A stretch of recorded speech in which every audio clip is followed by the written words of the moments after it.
Have you ever heard the terms tranny, he, she, male, it? I've heard them personally on the CVTC campus. These are all words that are derogatory terms for someone who is transgender. They're wrong, of course, but we all seem to let them slide by without saying a word. There are transgender people on our campus. What does it mean to be transgender? According to the Gay and Lesbian Alliance Against Defamation, or GLAAD, transgender is a term used to describe someone whose gender identity differs from the sex that the doctor has marked on their birth certificate. Gender identity is the person's internal personal sense of whether they're a man, a woman, or there are a variety of others that are not limited to just the binary of male and female. For transgender people, the sex that they were assigned at birth and their own internal gender identity don't match. Many people don't understand this, and I admit that I personally don't understand it from a personal level, while I understand it intellectually. It's a very personal experience for someone who's transgender, and someone who is not transgender really has no way of understanding what it's like to grow up from an early age where your family, your friends, your teachers, and everyone around you says this is your gender, but inside you feel, no, I'm this other gender.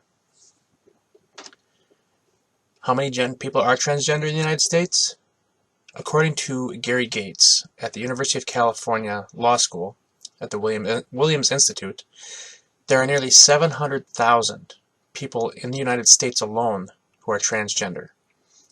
This means that a typical high school of 2,000 kids in a larger city is probably going to have somewhere between 2 and 4 transgender kids at any one time.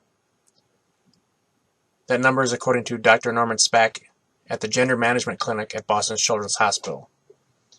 Now, what does this mean? For those of us who aren't transgender, it really doesn't mean much. But for somebody who is transgender, it means that they have to constantly be aware of how they're being treated and how they treat others. How do they disclose to others their transgender status? Do they dress like the birth certificate says they're supposed to dress? Let's say, as a boy, dressed in jeans, polo shirts, or do they dress as how they feel on the inside? Could someone who identifies as a girl but looks like a boy really get away with dressing as a girl on campus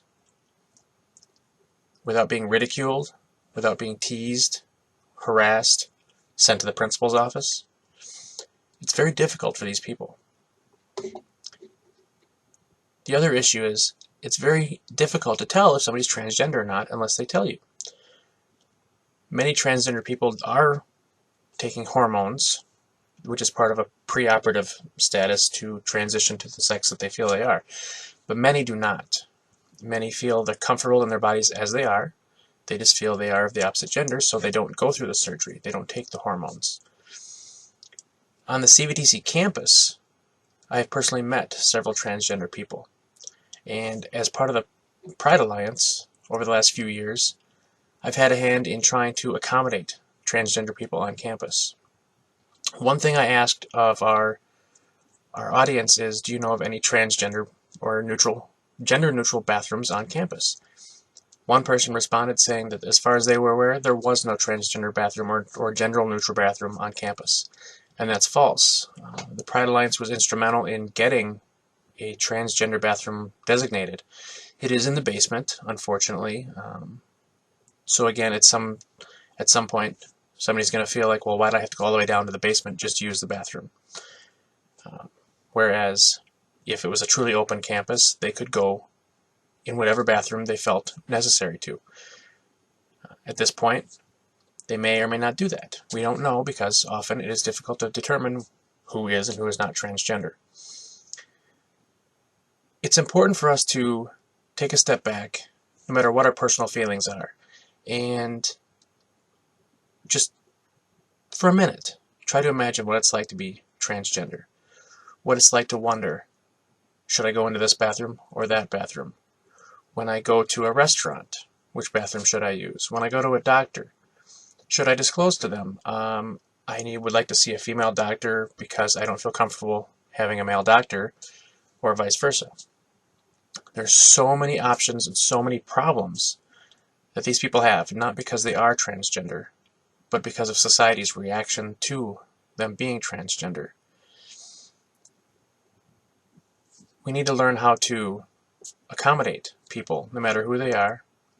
We need to learn to take a step back, rethink our attitudes, rethink how we treat people, how we behave towards other people who may or may not be different from us.